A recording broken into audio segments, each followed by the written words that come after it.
Eugene Peterson said that the church is the textured context in which we grow up in Christ to maturity. But church is difficult.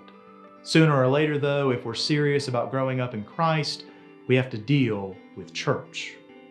Many New Testament letters were written as public correspondence to local churches.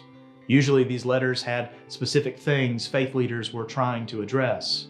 The Apostle Paul is most famous for this with his letters to congregations in places like Rome, Galatia, Philippi, and Corinth. The letter to the Ephesians comes out of this same theological school of thought, except there's no singular defining issue it seeks to address.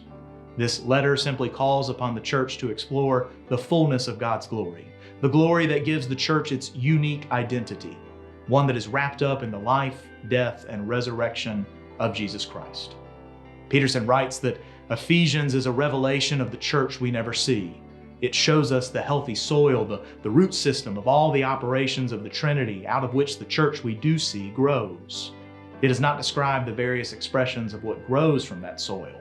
Rather, it is an inside look at what is beneath and behind and within the church that we do see whenever and wherever it becomes visible.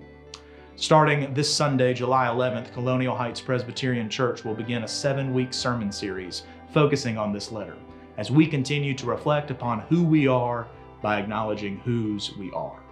All our shared life within the church reflects God's larger purpose in Christ, to gather all things up in Him on heaven and on earth.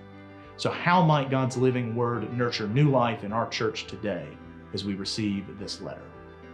How might God's Spirit be guiding us to grow in God's grace so that we might be able to share that gift with others? I invite you to join us over the next 7 weeks as we faithfully discern what it means for us to claim that shared identity within the church.